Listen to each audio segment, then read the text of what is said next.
안녕하세요. 경기도 연천 작은집 전문 동동마을입니다. 한탄강변 은대리 땅을 계약하신 손님이 건축 계약도 함께 진행하셔서 건축 과정을 여러분들께 보여드리겠습니다.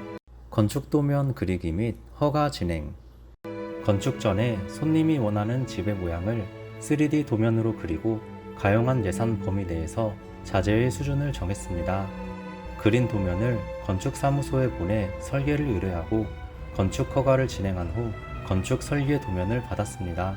그러면 그 건축 설계 도면대로 건축을 진행하겠습니다. 토목공사 규준틀 터파기.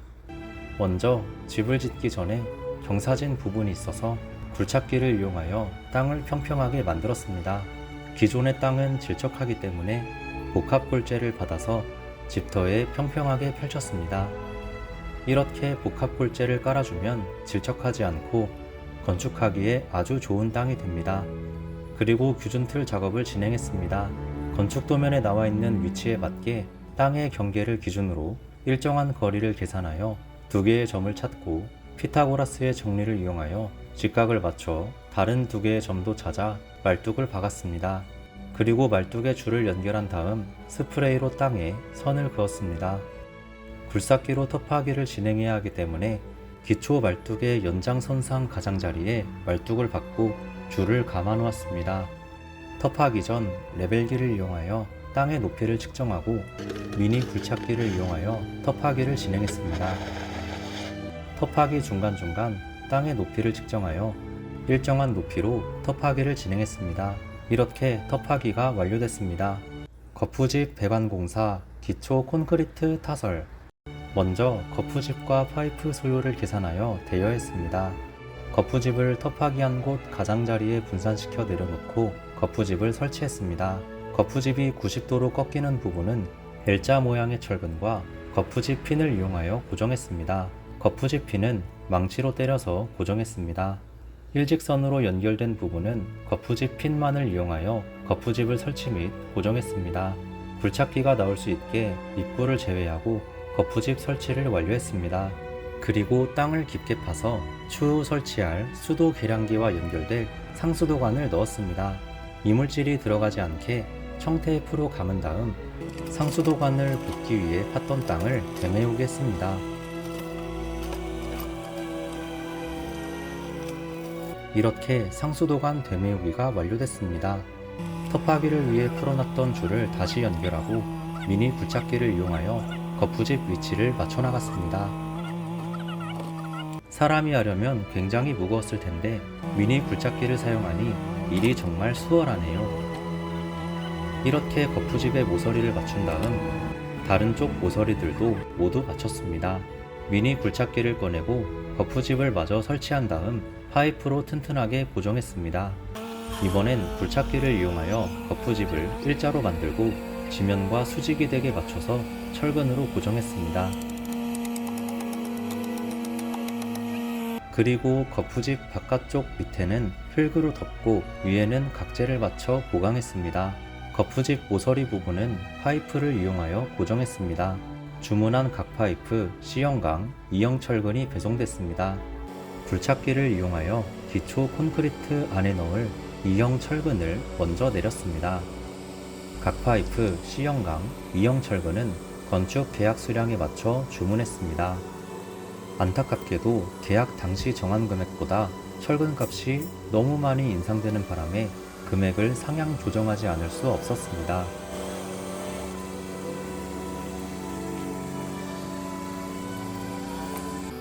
E형 철근을 내려놓은 다음 굴착기로 C형강을 옮겼습니다. C형강은 길이가 10m로 굉장히 길기 때문에 한쪽으로 기울지 않게 균형을 잘 맞춰야 합니다.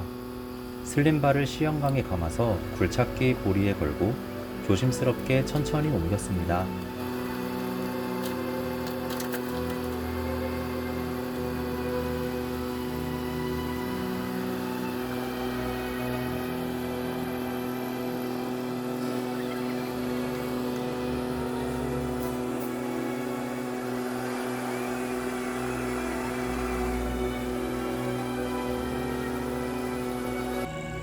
C형강을 내리고 굴착기로 각 파이프를 옮겼습니다.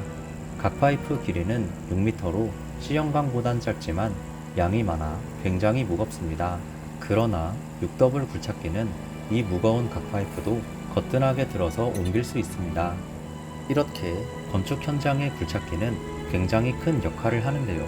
건축을 할 때마다 굴착기를 임대하면 그 비용을 감당하기가 매우 어렵지만 저희는 6더블 굴착기 2대와 미니 굴착기 1대를 보유하고 있어서 굴착기 비용이 크게 절약됩니다. 그렇다고 해서 비용이 아예 안 들어가는 것은 아니며 굴착기 연료비, 수리비 등의 유지비와 구매를 위한 대출 할부금도 많이 들어갑니다. 이렇게 각 파이프, C형강, E형 철근을 다 내렸습니다. 기초 콘크리트를 타설하기 전에 건축 도면의 싱크대, 변기, 배수구 등의 위치에 맞춰 배관 작업을 하고 청테이프로 막았습니다. 배관 작업을 할 때는 마감이 되는 벽 두께 등을 잘 고려해야 나중에 기초 콘크리트를 다시 두드려 깨는 일이 발생하지 않습니다. 오수 배관과 생활 하수 배관은 기초 콘크리트 밖으로 연결해야 하기 때문에 거푸집에 닿게 위치하고 이물질이 들어가지 않게 청테이프로 막았습니다.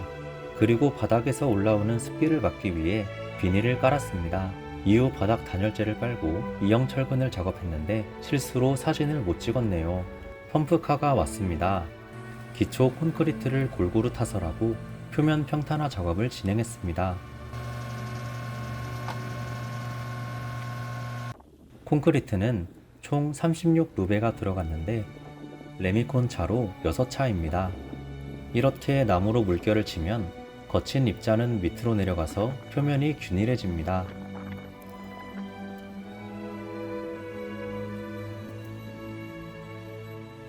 이렇게 기초 콘크리트 타설 후 표면 평탄화 작업을 완료했습니다.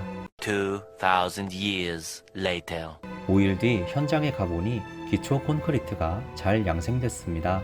여름이라 겨울에 비해 굳는 속도가 빠르지만 며칠 더 양생했습니다.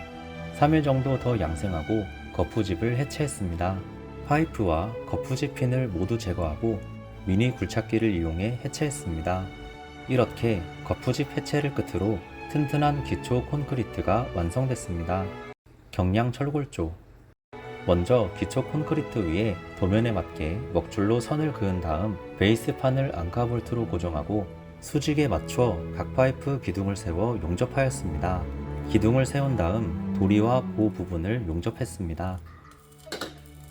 용접 슬래브는 용접 망치로 때려서 꼼꼼하게 제거하고 녹방지 기능이 있는 스프레이를 뿌렸습니다. 줄자를 이용하여 각 파이프의 길이를 재고 각 파이프를 잘라주는 사이에 용접을 진행했습니다. 용접을 하는 사이 각 파이프를 잘랐습니다. 각 파이프를 자르는 분은 대표님 아들인데 군대 가기 전에 아빠를 도와주러 왔습니다. 효심이 정말 지극하네요. 지어야 할 집은 많고 일손이 많이 부족했는데 친구들을 데려와서 일주일씩 같이 일하고 가곤 합니다. 5월에는 교차로 신문에 건축일을 배우면서 함께 일할 20, 30대 젊은 청년을 모집한다는 문구를 올렸었는데 한 명도 구하지 못했습니다. 대표님 아들이 모집하지 못한 젊은 청년의 역할을 대신 해주는 것 같네요. 그런데 곧 군대를 가야 해서 아쉬운 것 같습니다. 그래도 군대를 전역하고 학교도 졸업하면 본격적으로 같이 일을 하게 될 것 같습니다. 지붕은 박공 모양이기 때문에 경사를 줘서 골조를 작업했습니다. 테라스 쪽 기둥은 각 파이프를 얹을 수 있게 각도를 맞춰서 사선으로 잘랐습니다. 주택으로 허가를 받은 건물 기둥은 150mm 각 파이프를 사용해야 합니다.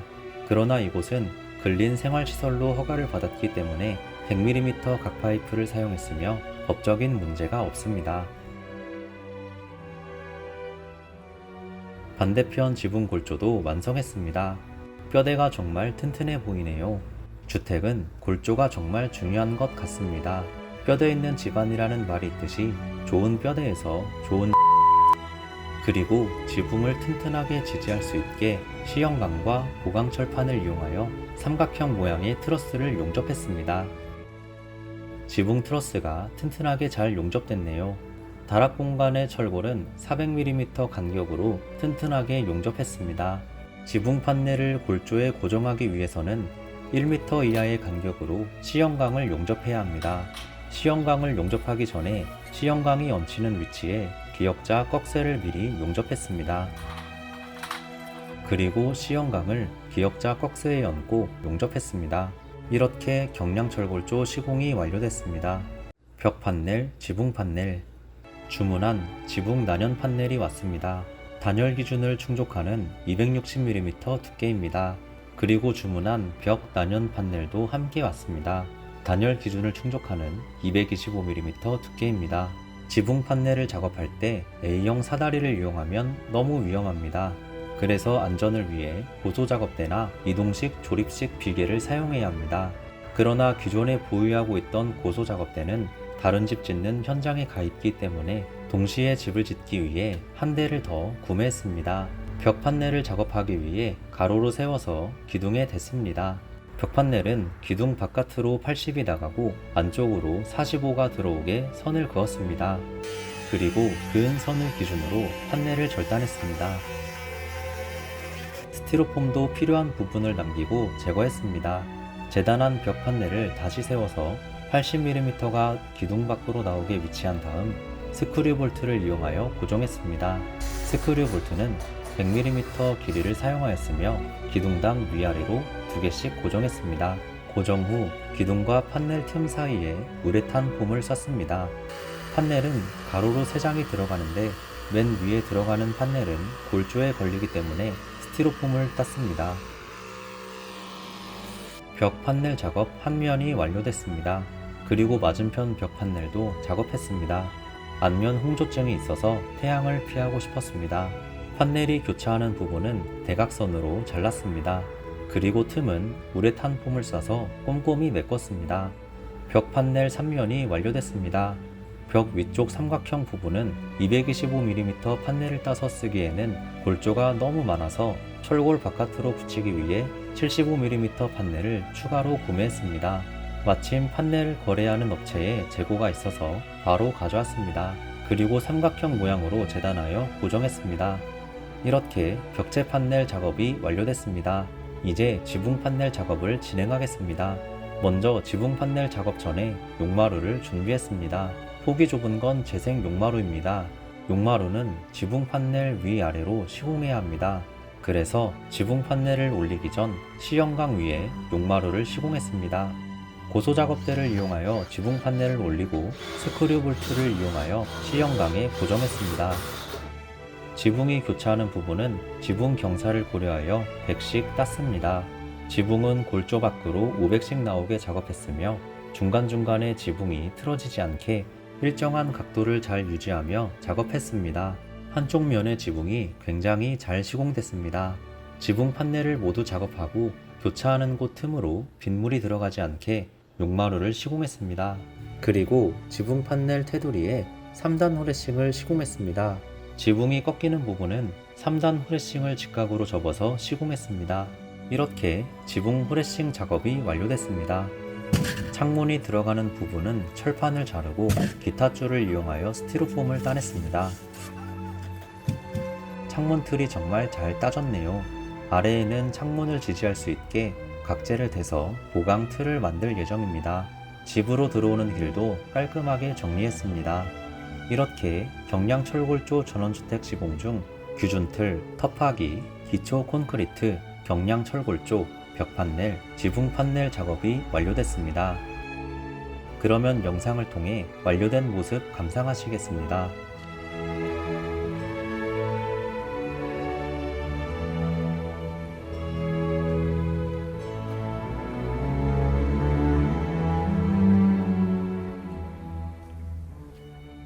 아직은 창고처럼 휑하지만 내외부를 마감하면 정말 예쁜 집이 될 것 같습니다.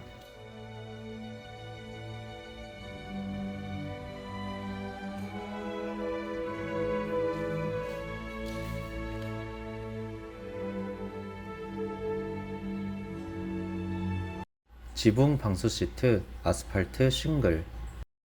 영상을 촬영하러 현장에 갔는데 주택 진입로가 아스팔트 콘크리트로 깔끔하게 포장되어 있었습니다. 저 멀리 지붕 위에서 지붕 방수 시트를 붙이고 있네요. 고소 작업대를 이용하여 안전하게 작업했습니다.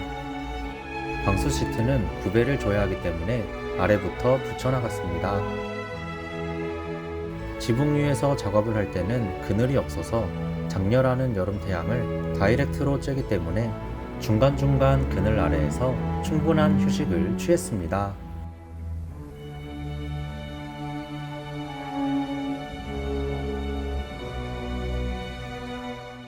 이렇게 지붕 방수 시트 시공을 완료했습니다. 지붕에서 물 샐 걱정 없겠네요. 그리고 지붕 처마 물바지를 시공했습니다.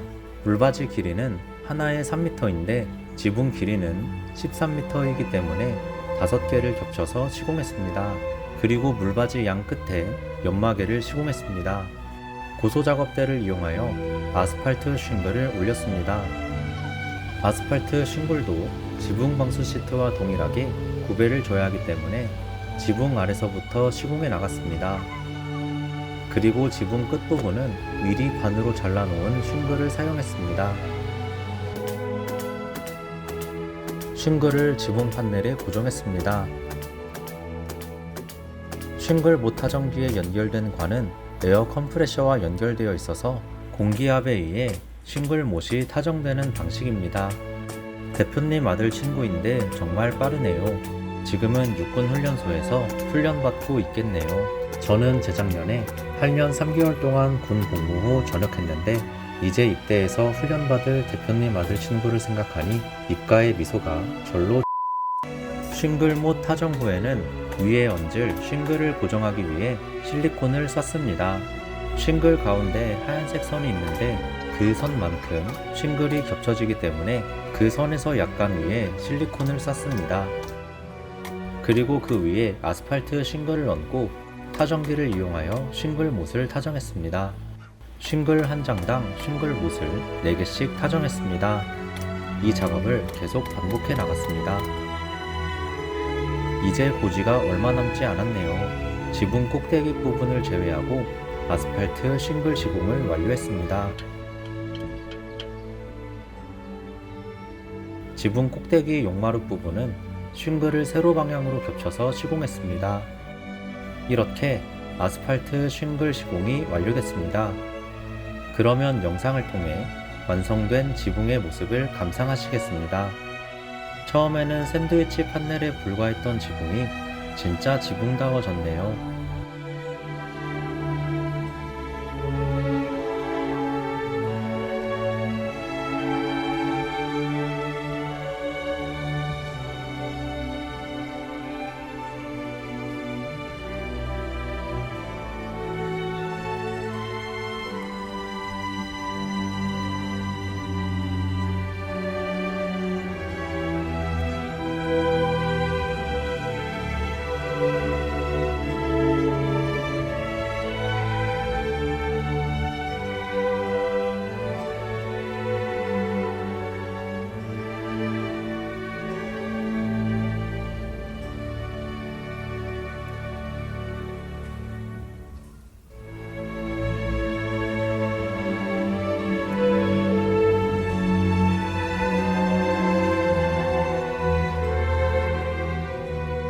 판넬 유바, 샤시 칸막이.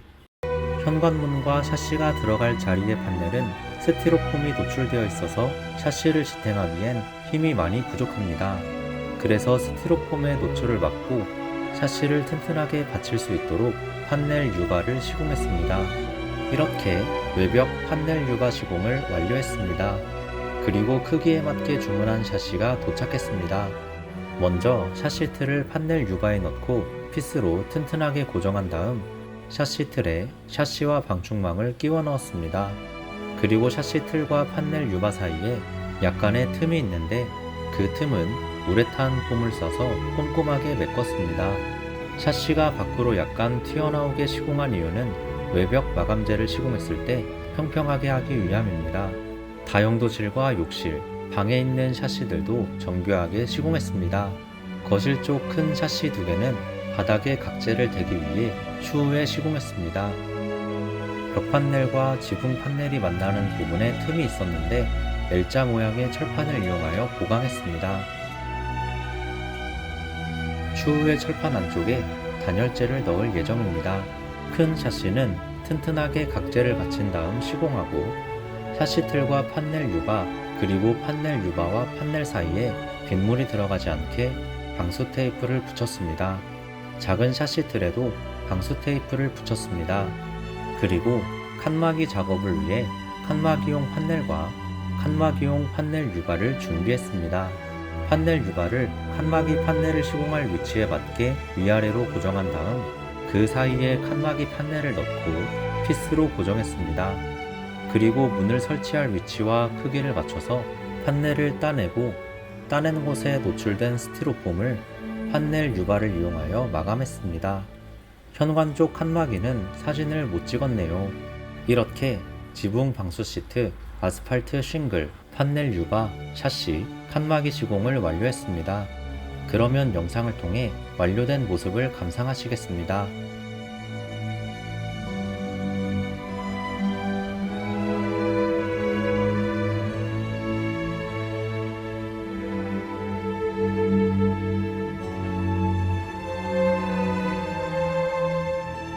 전에는 완전 창고처럼 횡했는데 샤시와 칸막이 작업을 하고 나니 어느 정도 지배 구조를 갖춰나가는 것 같습니다.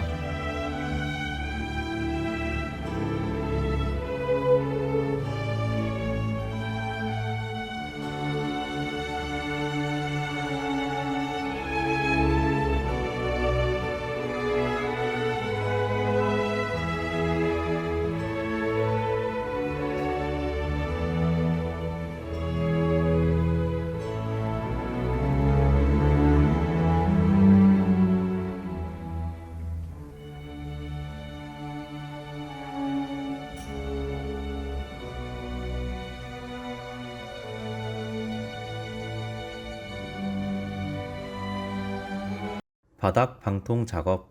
먼저 다용도실과 욕실을 제외한 바닥에 단열재를 빈틈없이 시공했습니다. 그리고 단열재 위에 와이어 메쉬를 깔았습니다. 싱크대 수도 배관도 연결했습니다. 그리고 와이어 메쉬에 보일러 배관을 시공했습니다. 보일러 배관은 다용도실에 있는 분배기에 연결했습니다. 욕실에도 보일러 배관을 시공했습니다. 바로 옆에 있는 욕실에도 시공했습니다. 첫 번째 방에도 보일러 배관을 시공하고 두 번째 방에도 보일러 배관을 시공했습니다. 일산에 사시는 대표님 아내분과 교회 식구분들이 일을 도와주러 연천까지 오셔서 보일러 배관을 보다 빨리 시공할 수 있었습니다. 이렇게 철사를 이용하여 와이어 메쉬와 보일러 배관을 엮어주면 보일러 배관이 고정됩니다. 배관을 촘촘하게 시공해서 겨울에 집안이 정말 따뜻하겠네요. 그리고 그 위에 차광막을 덮었습니다. 그러면 완료된 모습을 영상으로 보여드리겠습니다. 엑셀관을 밟으면 추후 누수가 발생할 수 있기 때문에 엑셀관을 밟지 않고 피해 다녔습니다.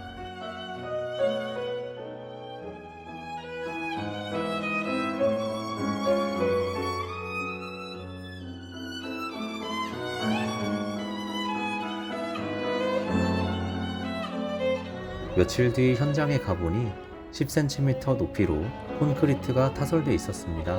표면 평탄화 작업도 완료되어 있었는데 바닥 몰탈이 마치 제 피부처럼 정말 매끄럽게 정돈. 첫 번째 방과 두 번째 방에도 바닥 방통 작업을 했습니다. 욕실과 다용도실은 약 5cm 높이로 몰탈을 타설했습니다. 이렇게 바닥 방통 작업이 완료됐습니다. 2,000 years later. 며칠 뒤 현장에 가보니 몰탈이 잘 굳어 있었습니다. 그러면 영상을 통해 잘 굳은 방통의 모습을 감상하시겠습니다.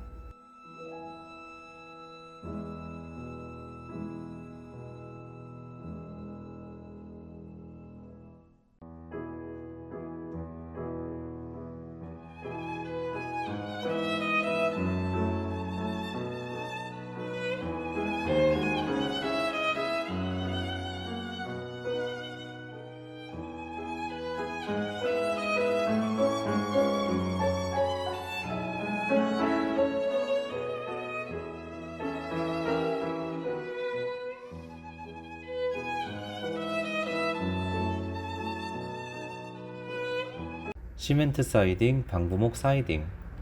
먼저 시멘트 사이딩과 방부목 사이딩을 외벽 판넬에 시공했습니다. 샤시가 돌출되어 있는 부분은 모양을 맞춰 재단하여 시공했습니다. 시멘트 사이딩 시공 후 방부목 사이딩도 시공했습니다. 이렇게 시멘트 사이딩, 방부목 사이딩 시공이 완료됐습니다.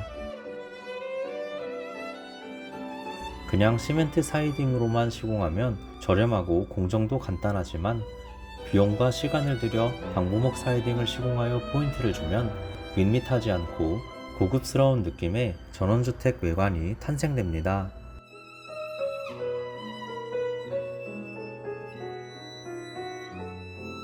그러면 시멘트 사이딩에 페인트 칠을 하여 좀 더 꾸며보겠습니다. 페인트 색상은 남보라색을 선택하였네요. 막대기로 잘 저어서 농도를 균일하게 맞췄습니다. 잘 섞은 페인트를 휴대하기 좋게 작은 통에 옮겨 담고 페인트 붓을 이용하여 구석구석 빈틈없이 깔끔하게 칠했습니다.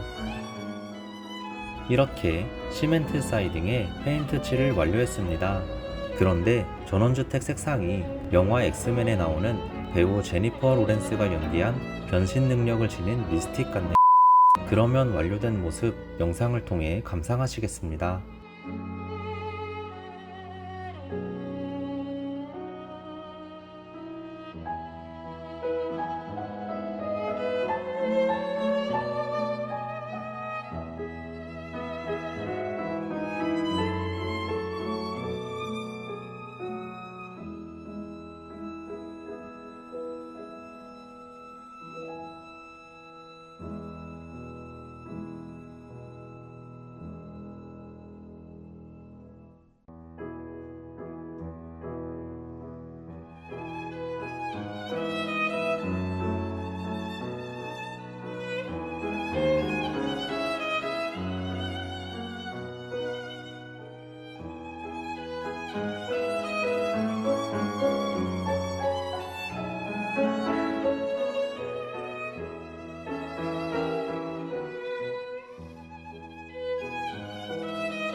시멘트 사이딩 모서리 부분은 엘바로 깔끔하게 마감하였습니다.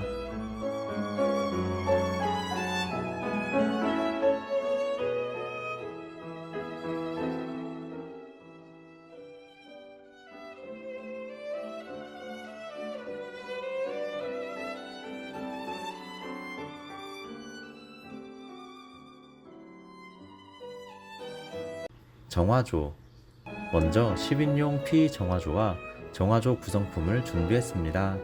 정화조 옆에는 유입구가 있는데 변기에서 내린 물이 이곳으로 들어가고 반대편에 있는 유출구를 통해 정화된 물이 나오는 구조입니다.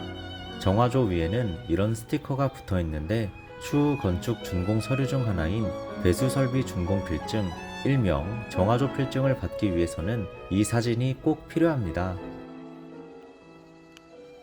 정화조 묻을 땅을 파고 정화조를 묻은 다음 오수배관을 연결했습니다.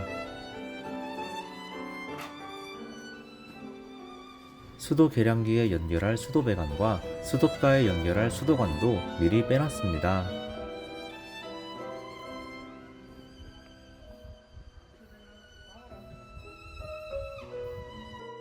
오수배관은 오수가 잘 흐를 수 있게 구배를 줘서 연결했습니다. 그리고 미니 포크레인을 이용하여 오수배관과 정화조를 되메우기 했습니다. 되메우기 하기 전에 정화조에 물을 채워 넣으면 정화조가 찌그러지거나 들뜨는 현상이 방지됩니다.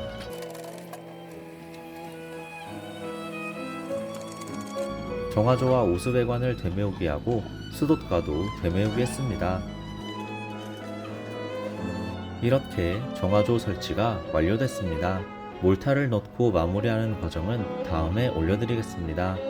석고보드. 먼저 석고보드 소요량을 잘 계산하여 석고보드와 방수 석고보드를 구매했습니다.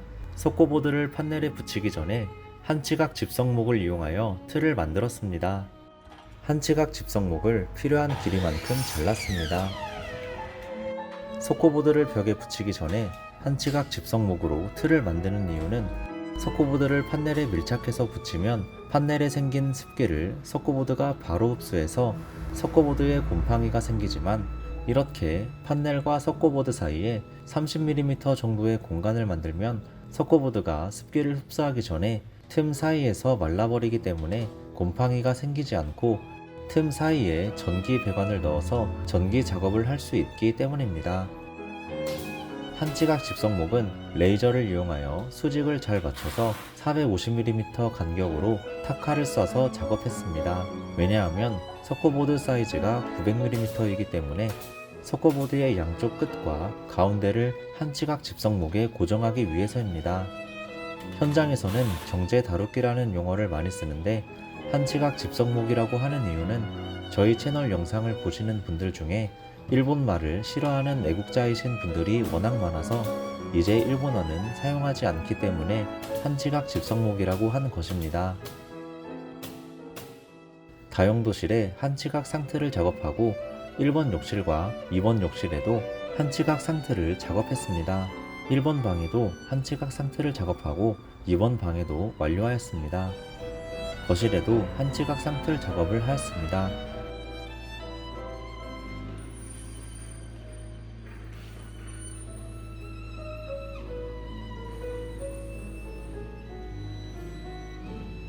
한지각 상틀 작업을 하면서 전기 전선 작업도 진행했습니다.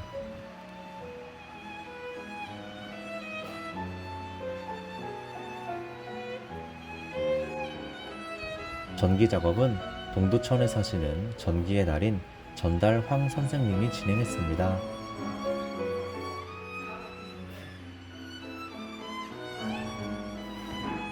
전기 배관 안으로 전선도 넣었네요. 전기 배관을 작업하고 석고보드를 붙였습니다. 석고보드는 두 장을 겹쳐서 붙였는데, 그 이유는 부부싸움 할 때 주먹으로 벽을 때리면 한 장은 약해서 벽에 구멍이 뚫릴 수 있지만 두 장은 튼튼해서 괜찮기 때문입니다. 1번 욕실과 2번 욕실에도 석고보드를 붙였습니다. 다용도실에도 석고보드를 붙이고 바닥에 고마스 방수를 했습니다. 2번 방에도 석고보드 작업을 했습니다.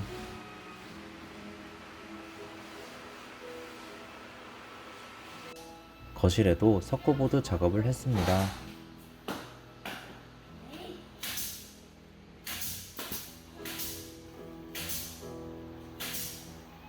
석고보드는 목공용 풀을 바르고 타카를 쏴서 붙였습니다. 줄자를 이용하여 길이를 재고 잰 길이만큼 재단하여 한쪽 면을 칼로 긋고 반대 방향으로 접으면 석고보드가 부러지는데, 남은 종이도 칼로 잘라냈습니다. 그리고 목공용 풀을 바르고 타카를 쏴서 튼튼하게 고정했습니다. 1번 방에도 석고보드를 작업했습니다.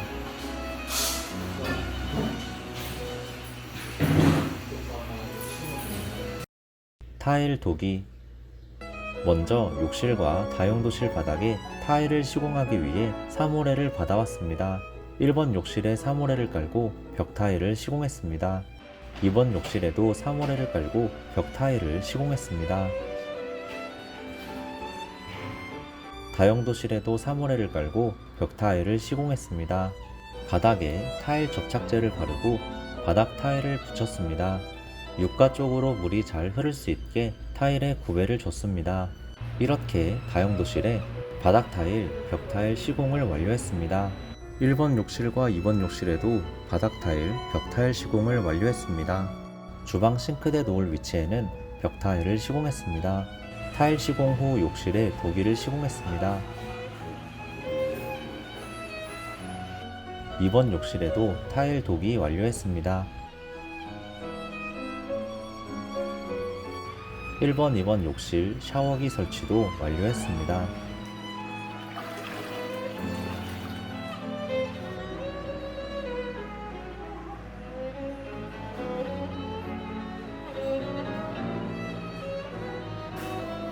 그러면 완료된 모습 영상을 통해 감상하시겠습니다. 천장에는 2x4 구조재를 이용하여 틀을 만든 다음 석고보드를 작업했습니다.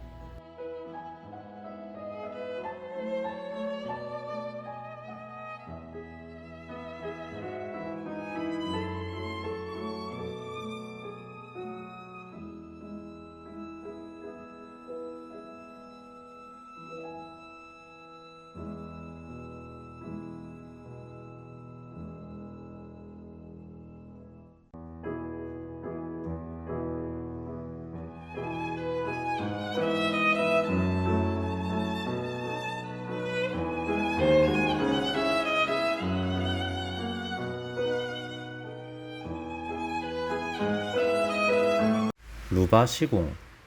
먼저 루바에 필요한 수량을 계산하여 루바와 편백 루바를 구매하였습니다. 그리고 루바 시공 전 벽 판넬과 천장 판넬 사이의 틈을 단열재로 꼼꼼하게 채웠습니다. 그리고 절단기를 이용하여 필요한 길이만큼 루바를 재단하였습니다.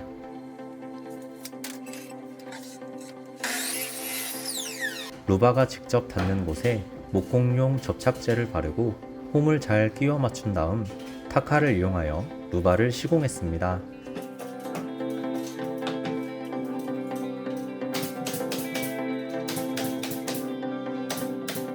루바의 홈을 잘 맞춰서 끼워야 수직이 잘 맞고 루바 길이의 평행도 잘 맞습니다.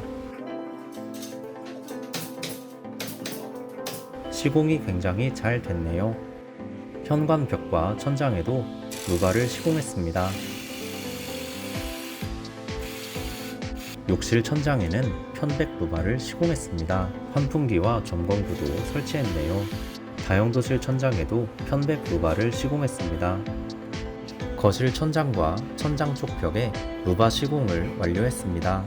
집안 전체에 나무 향이 잘 나겠네요.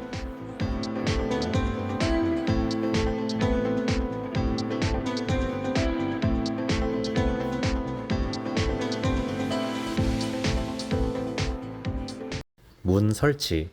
먼저 열리는 방향과 벽의 두께 등을 고려하여 문을 주문했습니다. 유촌리에 사용했던 것과 같은 파란색이네요. 3 days later. 욕실문 설치를 완료했습니다. 문틀이 벽 두께보다 얇으면 이렇게 문턱에 타일을 시공해야 하는데 문턱에 타일을 시공하면 타일 윗부분이 엄청 잘 깨집니다. 그러나 이렇게 벽 두께에 맞춰 문틀을 주문하여 시공하면 문턱에 타일을 시공하지 않아도 되기 때문에 타일이 깨질 걱정이 없습니다. 너무 깔끔하고 관리하기도 좋습니다. 방문도 설치를 완료했습니다. 문 비닐은 도배하기 전에 깔끔하게 제거했습니다. 다용도실 문은 불투명 슬라이딩 도어를 시공했습니다. 문 틀과 벽 사이의 틈은 우레탄 폼을 싸서 꼼꼼하게 메꿨네요.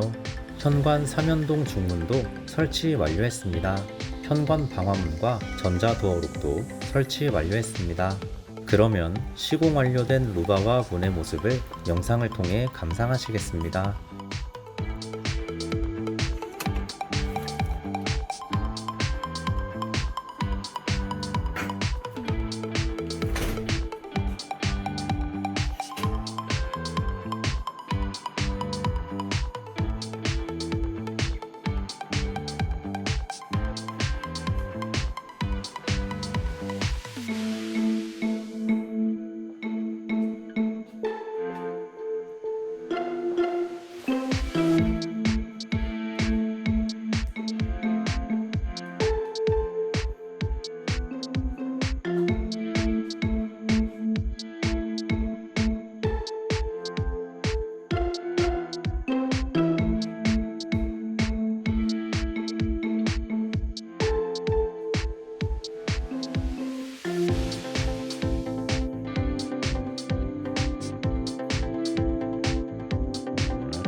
페인트 칠. 검정색 페인트에 신나를 섞은 다음 노출된 기둥에 칠했습니다.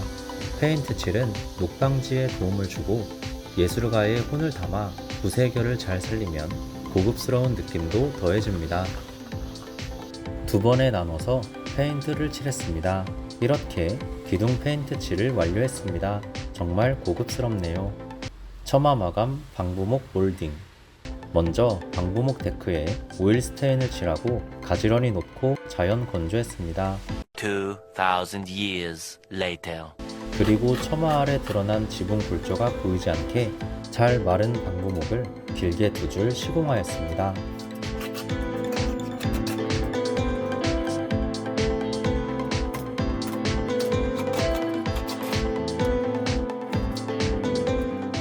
정말 깔끔해졌네요. 그리고 남은 방부목을 이용하여 현관문과 샤시 몰딩을 시공했습니다.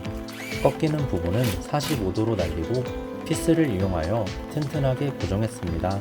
그냥 타카를 쏴도 되지만 피스로 고정하는 이유는 피스가 훨씬 튼튼하기 때문입니다.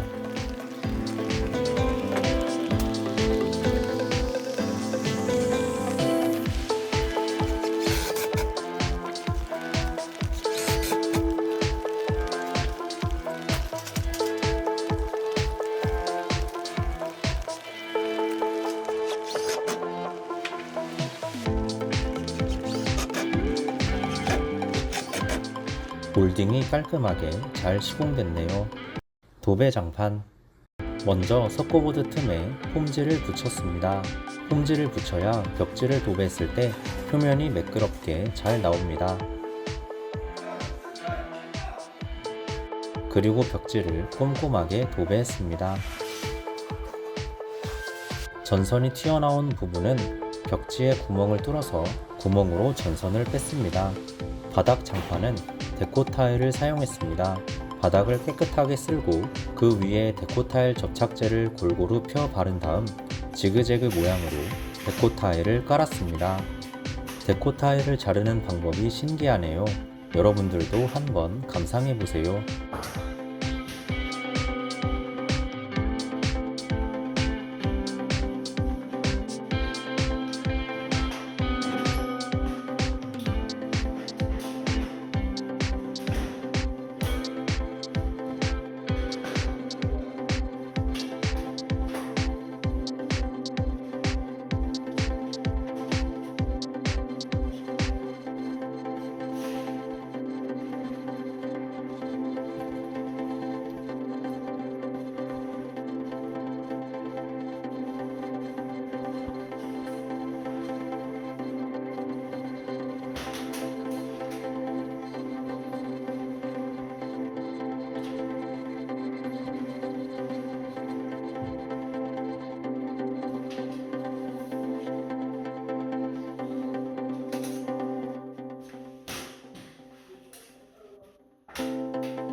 거실 바닥에도 데코 타일을 시공했습니다.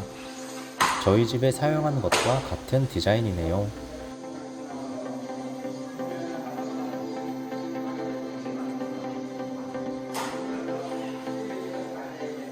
이렇게 데코 타일 시공을 완료했습니다. 이제 몰딩만 시공하면 되겠네요. 그러면 완료된 모습 영상을 통해 감상하시겠습니다.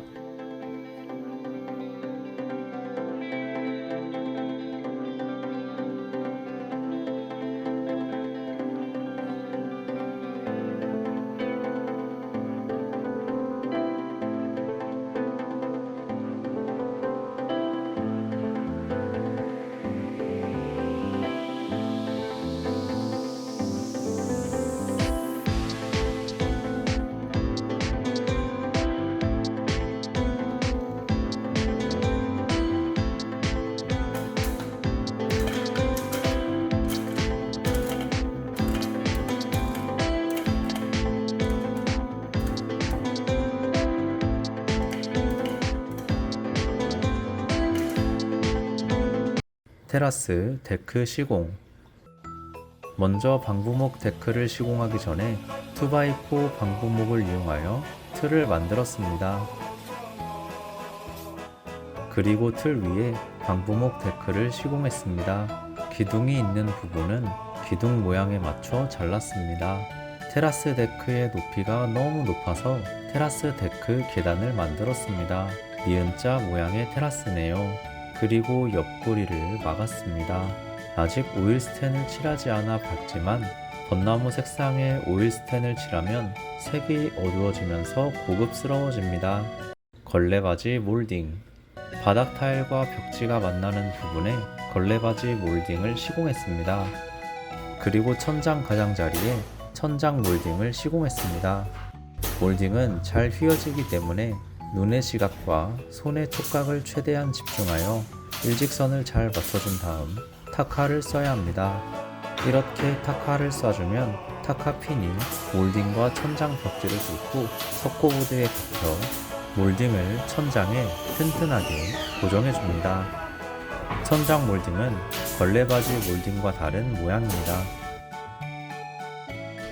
몰딩이 꺾이는 부분은 자로 길이를 잰 다음 45도 각도로 끝을 날려서 시공했습니다. 몰딩이 연결되는 부분은 최대한 일직선이 되게 1mm의 오차도 없이 우와 열을 잘 맞춰서 몰딩을 고정한 다음 타카를 쏘면 완성도가 더욱 높은 천장 몰딩이 형성됩니다. 건축 이 팀장님의 몰딩 시공 숙련도가 굉장히 높은 수준임을 알 수 있는 영상이네요. 몰딩을 시공하니 정말 깔끔하네요. 방 안의 몰딩이 잘 시공됐습니다. 창문 몰딩도 시공했습니다. 정말 깔끔하네요. 몰딩 시공 후 틈새에 실리콘을 싸서 마무리했습니다. 복층 계단 난간. 먼저 집성목 계단재를 이용하여 복층 계단을 만들었습니다. 그리고 2x4 목재를 이용하여 복층 난간을 만들었습니다. 복층 계단 난간 인테리어가 조화롭네요.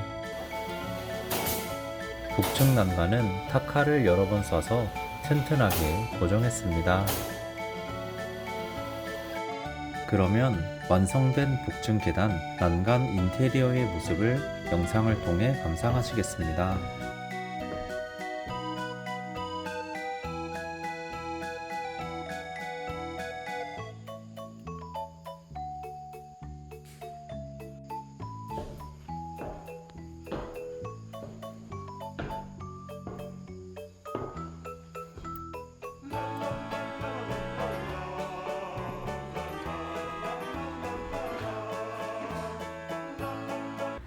콘센트 스위치. 거실 에어컨 놓을 자리에 전원 콘센트를 설치했습니다. 거실과 방에는 인터넷과 TV 케이블을 연결할 수 있는 콘센트와 전원 콘센트를 설치했습니다. 현관앞 복도 등 스위치도 설치했는데 정말 깔끔하네요. 욕실 등과 환풍기 스위치도 설치했습니다. 외벽에서 쓸 수 있는 전원 콘센트와 콘센트함도 설치 완료했습니다. 형광등. 방 천장 형광등은 LED 평판 조명을 사용했습니다. 천장에 미리 작업해 놓은 전선과 형광등의 전선을 연결하여 전기 테이프로 감은 다음 천장 구멍 안으로 쏙 집어넣고 천장 정중앙에 맞춰서 전동 드릴을 이용하여 한쪽 모서리를 먼저 고정했습니다. 그리고 방과 평행을 잘 맞춰서 다른 모서리도 고정했습니다. 모든 모서리를 고정하고 피스 구멍에 캡을 씌우면 천장 형광등 설치가 완료됩니다. 복도 천장 형광등도 설치 완료했습니다. 복도가 정말 환해졌네요. 거실 조명 설치도 완료했습니다. 다락에도 형광등을 설치했습니다. 다락 아래에 있는 주방 위에도 형광등을 설치했습니다. 다용도실과 2개의 욕실에도 조명 설치를 완료했습니다. 현관 천장에는 움직임을 감지하여 자동으로 켜지는 센서 등을 설치했습니다. 주택 외벽에는 LED 전구를 설치했네요. 데크 위 지붕 처마 부분에 조명을 설치해야 하는데 지난번에 시멘 사이딩을 시공할 때 시공이 미흡한 부분이 있었습니다. 아마 시멘 사이딩이 부족해서 부족한 만큼 작업이 덜 됐나 봅니다. 그래서 시공이 덜 된 시멘 사이딩을 마저 다 시공하고 페인트 칠을 했습니다.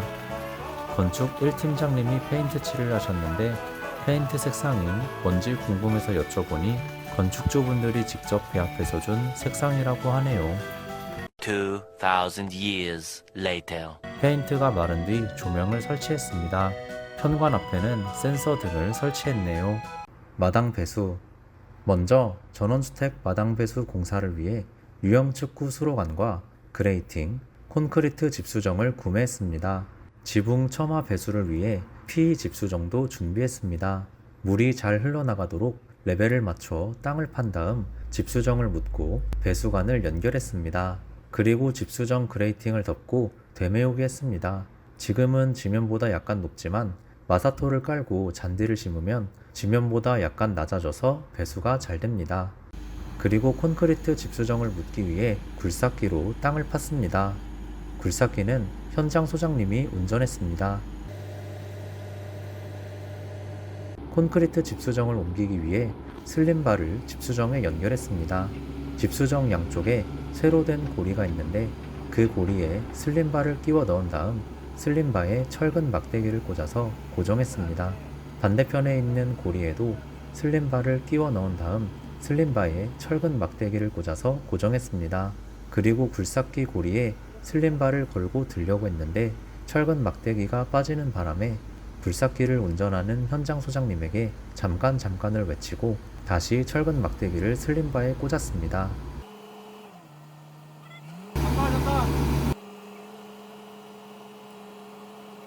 그리고 콘크리트 집수정을 굴삭기로 들어올려서 콘크리트 집수정을 묻기 위해 팠던 땅에 유도한 다음 그대로 안착시키는 데 성공했습니다.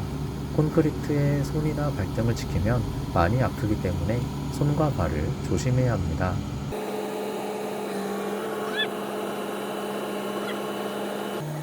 콘크리트 집수정과 경계의 평행을 잘 맞추기 위해 경계 말뚝에 끈을 연결했습니다. 그리고 집수정을 돌려서 평행을 맞췄습니다. 그리고 옆에 있는 경사지에서 흘러내려오는 빗물이 잘 흘러나가도록 유형축구 수로관을 집수정에 연결했습니다. 유형축구 수로관은 여러 개를 연결해서 시공했는데 물이 잘 흐르도록 레벨을 맞췄습니다. 저희 땅엔집 부동산은 비가 와도 촬영을 합니다. 비로 인해 땅이 너무 질퍽해서 유형축구 수로관 윗부분 가장자리로 걸어갔는데 아직은 균형 감각이 있는지 넘어지지 않고 끝에서 끝까지 이동하면서 촬영하는 데 성공했네요. 왼손엔 우산, 오른손엔 핸드폰 카메라를 들고 촬영하는 데 걸린 시간은 52초였습니다.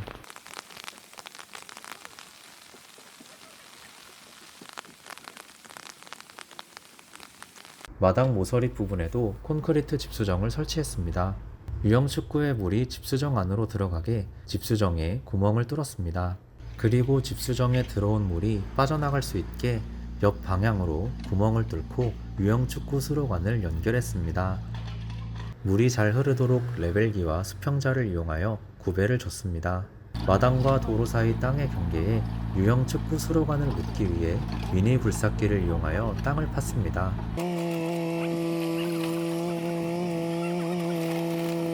그리고 판 땅에 유형축구 수로관을 묻었습니다.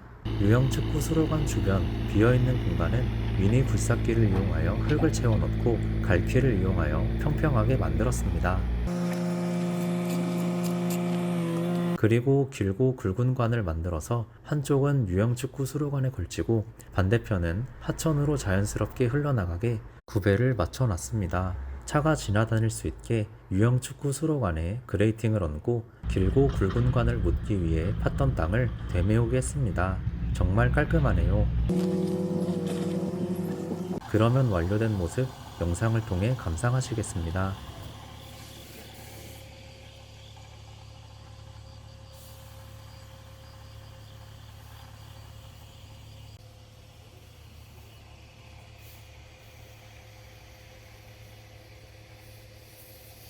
가스관. LPG 가스 업체에서 주택 가스 공급을 위한 가스관을 연결했습니다. 가스 계량기와 LPG 가스통 놓을 곳에 연결 호스와 밸브도 설치했네요. 외벽에서 구멍을 뚫어 보일러실 안으로 가스관을 연결했습니다. 아직 보일러는 설치하지 않아서 가스관이 허공에 떠있는 모습이네요. 기초 마감. 테라스 데크가 있는 부분은 기초 콘크리트가 가려져 보이지 않지만 테라스 데크가 없는 부분은 기초 콘크리트가 드러나 미관상 좋지 않습니다. 그래서 방부목 상판으로 기초를 가려야 하는데 방부목 상판을 바로 기초 콘크리트에 시공하면 시멘 사이딩과의 밸런스가 맞지 않기 때문에 목재를 이용하여 타카를 싸서 틀을 만들었습니다. 그리고 그 틀 위에 방부목 상판을 가로로 시공하여 기초 콘크리트를 깔끔하게 막았습니다. 저희 집은 방부목 상판을 세로로 시공했는데 가로로 시공하니까 속도가 더욱 빠르네요. 보통 목재용 탁가를 싸서 빠르게 작업하는데 저희 땅엔집은 더욱 튼튼하게 고정하기 위해 드릴을 이용하여 피스를 박습니다. 방부목 상판 시공 후 벚나무 색상의 오일스텐을 칠했습니다. 기초 콘크리트가 보이지 않아 정말 깔끔하네요. 오수 바지.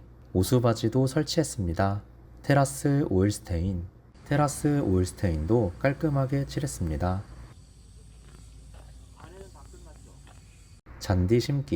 잔디를 심기 위해 마사토를 구매했습니다. 판잔디도 준비했습니다. 마당에 마사토를 골고루 펼치고 판잔디를 깔았습니다. 현무암 디딤돌도 깔았습니다. 자갈도 깔았습니다. 그러면 완료된 모습 영상을 통해 감상하시겠습니다.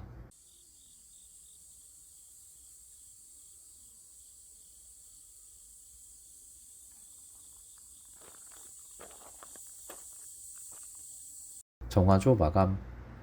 정화조는 시멘트를 부어서 깔끔하게 마감했습니다. 수도가도 만들었습니다. 다락 계단 마감. 다락 계단에 미끄럼 방지와 난간을 설치했습니다. 정말 튼튼해 보이네요. 이제 안전하게 계단에 올라갈 수 있을 것 같습니다.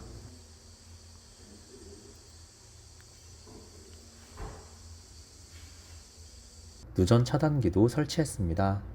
집수정 안에 이물질이 들어가지 않도록 철망을 끼워 넣었네요. 이렇게 22평 경량철골 주택 건축이 완료됐습니다. 그러면 완료된 모습 영상을 통해 감상하시겠습니다. 아직 신발장, 싱크대, 보일러 설치, 대문 설치가 완료되지 않은 부분은 양해 부탁드립니다.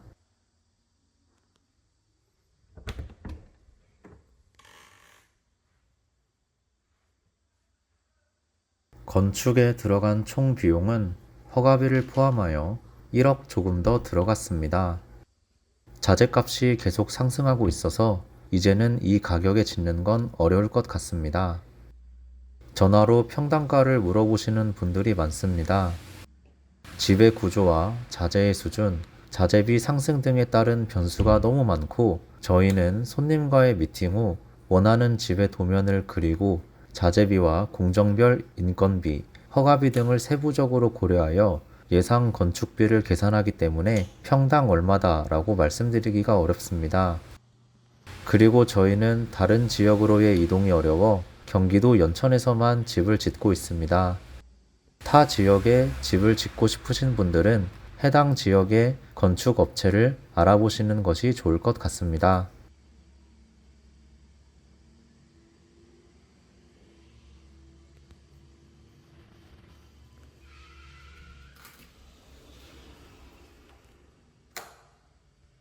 이상 경기도 연천 작은 집 전문 동동마을이었습니다.